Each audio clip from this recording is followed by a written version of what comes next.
जी हाँ मेहरबान कदरदान, अब हमारे बीच में अपना उधार का डीजे लेकर सभी छोटे बड़े डीजे वालों से हर वर्ष जूता खाने वाले भिखमंगा चूतिया ग्रुप पधार रहे हैं और इनकी रिलाई जौनपुर के बादशाह ताज डीजे के द्वारा होना 6 महीने पहले से ही तय है। धन्यवाद।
बेटा, आज हम फिर कह रहे हैं, इलाका तुम्हारा होता है मगर धमाका हमारा होता है।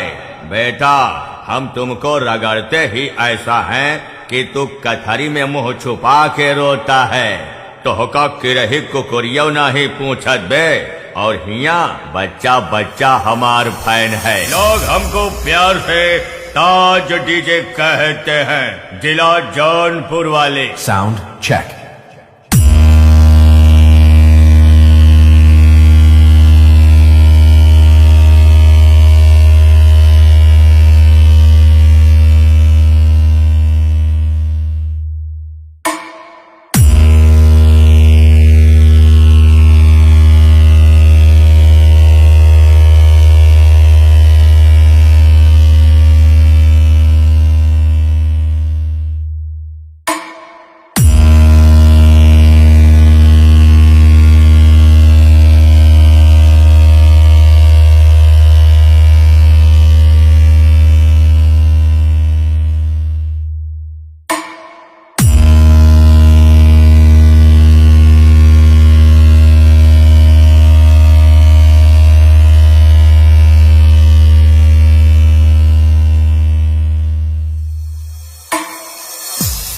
कसबे फटैला का सुन, अरे दवाई हम लिया यही तोहरे फटनी का बेटा हो लैयावा, माल मंगनी का बेटा हो लैयावा, माल मंगनी का।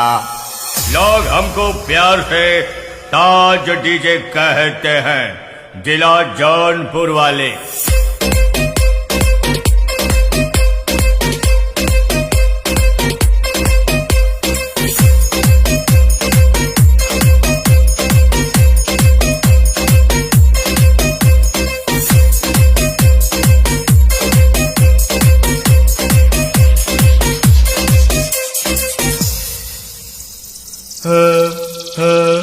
अरे ओसामा, ये कौन सा डीजे है रे?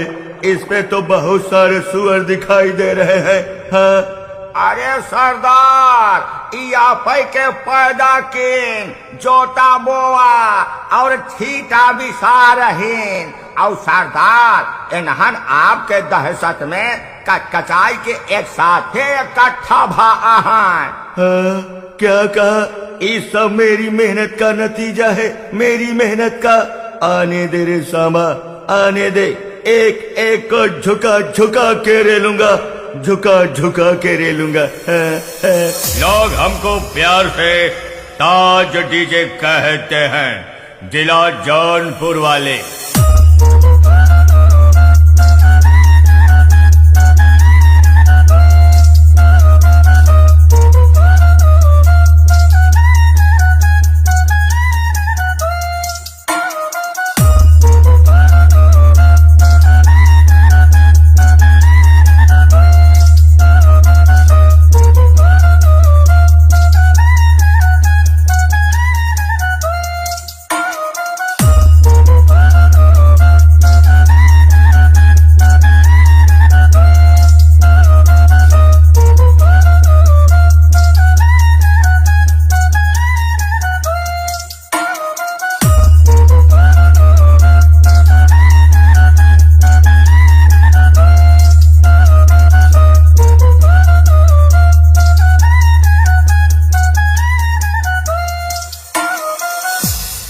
कसबे पसीना छोड़ दे का।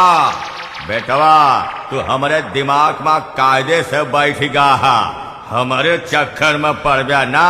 घर दुआर में हर लड़का खेत बाड़ी सब छोड़ देगा सारे। लोग हमको प्यार से ताज डीजे कहते हैं, जिला जौनपुर वाले।